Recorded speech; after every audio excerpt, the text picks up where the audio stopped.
The Cask of Amontillado by Edgar Allan Poe. Like my friend Fortunato, I, Montresor, was Italian and the descendant of a noble family.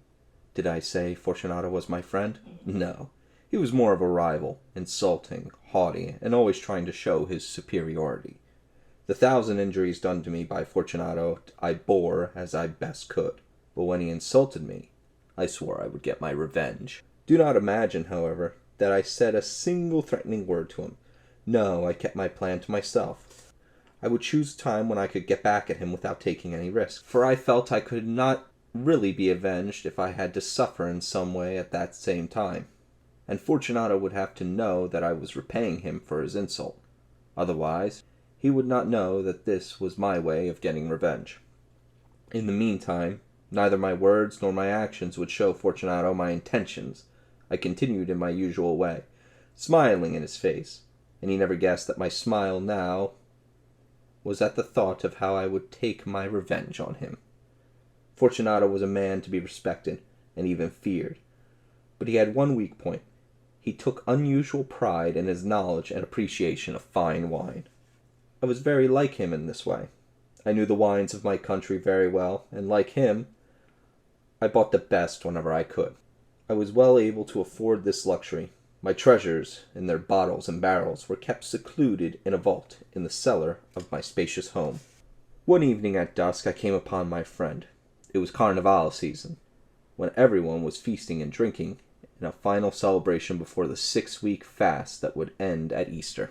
In our city everyone went quite mad during Carnival, forgetting their cares and even their dignity. Like many others, Fortunato was in costume, but I recognized him anyway. He wore a jester's outfit of multicolored stripes, and on his head was a double-pointed hat with bells. He greeted me with great warmth, for he had been drinking much. I was so pleased to see him that I grasped his hand and kept shaking it. I said to him, "My dear Fortunato, how well you look! But I have exciting news. I have just bought a great cask of wine, an enormous barrel. The dealer assured me it was an Amontillado, but now I have my doubts." Of course, we both knew that Amontillado was a sherry, a particularly fine wine, made near the town of Montilla, in the south of Spain. "Impossible," he said. "Amontillado? At Carnival time?" "I have my doubts," I replied, "and I was silly enough to pay the full Amontillado price without consulting you in the matter, even though I know you are the expert at such things. But you were not to be found, and I was fearful of losing a bargain." "Amontillado," he repeated. "I have my doubts," I said, knowing I was baiting him into my trap. "But I must be sure, and since you are busy, I am going to Lucchesi. If anyone is a judge of fine wines, it is he. He will tell me." "Lucchesi cannot tell Amontillado from ordinary sherry," Fortunato shouted angrily. He was rising to my bait. "Yet there are some who say that his taste is a match for your own," I continued. "Come, let's go," said Fortunato. I had him now. "Where?" I asked. "To your vaults." "No, my friend, no. I will not compel you upon your good nature. You are at Carnival. You are busy. Lucchesi." "I am not that busy. Come." "My friend, no. The vaults are terribly damp, and I see you have a bad cold." "Let us go nevertheless. My cold doesn't matter." "Amontillado. Surely you have been fooled. And as for Lucchesi, he cannot tell ordinary sherry from Amontillado." Still talking, Fortunato took hold of my arm. I let him hurry me along. We reached my home, but the servants were not there. They had gone off to make merry in honor of Carnival. When I left, I had told them that I would not be back until the next morning, but I had given them strict orders not to leave the house. I knew very well that as soon as my back was turned, they would disappear immediately to go to Carnival. Taking 2 torches, I gave one to Fortunato and led him through several connecting rooms, until we came to the archway at the entrance to the wine vaults. As we went down a long winding staircase, I cautioned him to watch his footing as he followed me. He walked unsteadily, and the bells on his cap jingled with each step. After we had walked in silence through a long dark passageway, he asked, "The Amontillado?" "It is further on," I said. Finally we reached the end of the passageway and stood together on the damp ground of the cellar, the ground that covered the tombs of my ancestors, the Montresors. "See how damp these walls are," I remarked.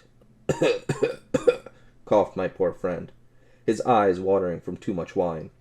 "How long have you had that cough?" I asked. Still coughing, he found it impossible to reply for several minutes. "It is nothing," he said at last. "Come," I said firmly. "We will go back. Your health is precious. You are rich, respected, admired, and beloved. You are a man who would be missed if something happened to you. It is too damp here. We will go back. You will be ill, and I cannot be responsible. Besides, there is Lucchesi." "Enough," he said. "The cough is a mere nothing. It will not kill me. I shall not die of a cough." True, I agreed. And indeed, I did not intend to alarm you unnecessarily, but you should be careful. Here, a few sips of this will protect us from the dampness.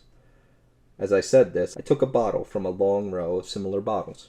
"Drink," I said, presenting him with the wine. He raised it to his lips with an evil look. Then he paused and nodded to me familiarly, while his bells jingled. "I drink," he said, "to your buried ancestors who rest here among us." "And I drink to your long life," I added. He took my arm, and we continued. "These vaults," he said, "are very extensive." "The Montressors," I replied, "were a great and numerous family." "What is your coat of arms?" "A huge human foot, golden, against a blue background. The foot is crushing a serpent, whose fangs are embedded in the heel."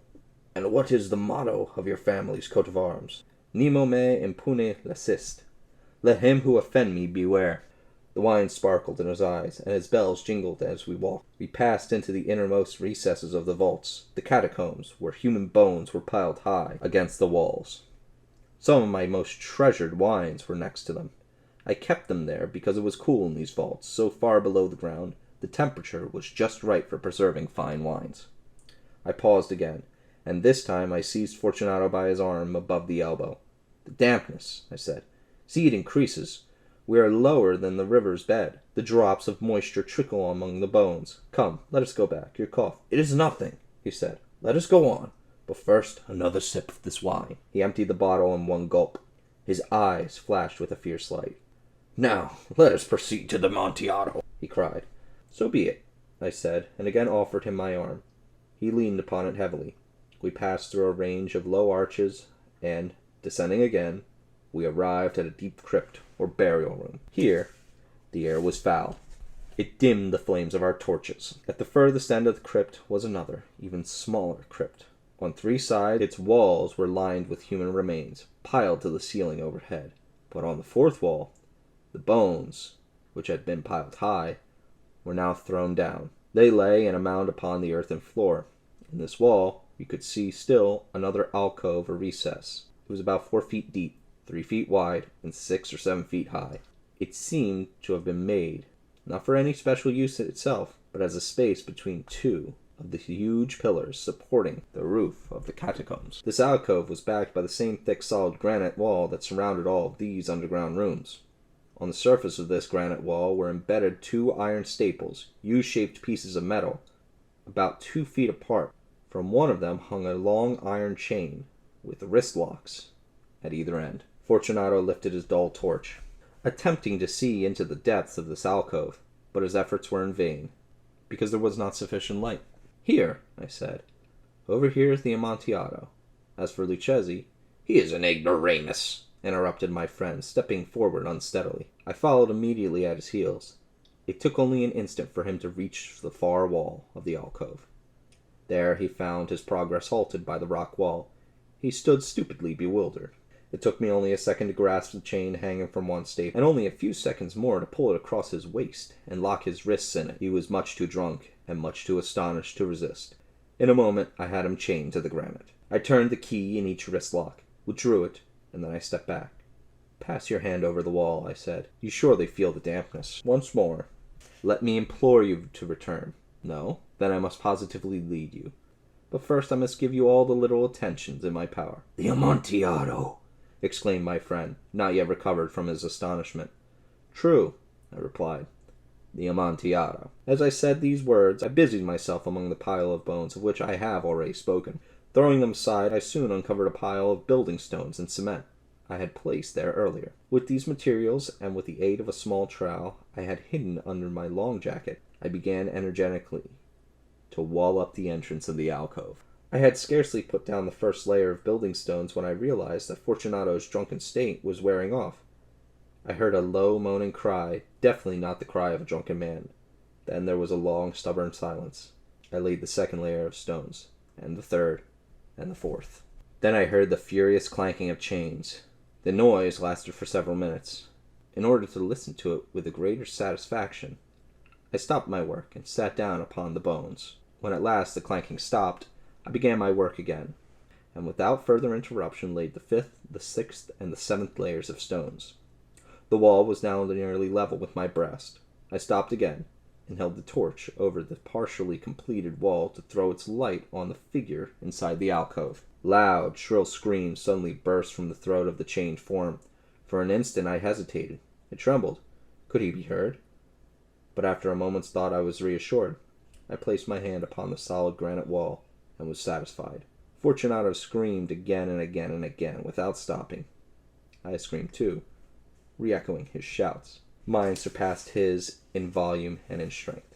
After I did this, the screamer became still. I completed the 8th, the 9th, and the 10th layers. It was now midnight, and my task was drawing to a close. I had finished a portion of the 11th and last layer. There remained but a single stone to be fitted and plastered in. I struggled with its weight as I placed it partially in position. But then from the alcove there came a low laugh that made the hairs stand erect upon my head. The laugh was followed by a sad, quiet voice, which I had difficulty recognizing as the voice of the noble, haughty Fortunato. "A very good joke indeed, an excellent jest," whispered the voice. "We will have many a rich laugh about this, over our wine." "The Amontillado," I said. "Yes, the Amontillado. But it is getting late, is it not? They will all be waiting for us, my lady Fortunato and the others. Let us be gone." "Yes," I said. "Let us be gone." "For the love of God, Montresor!"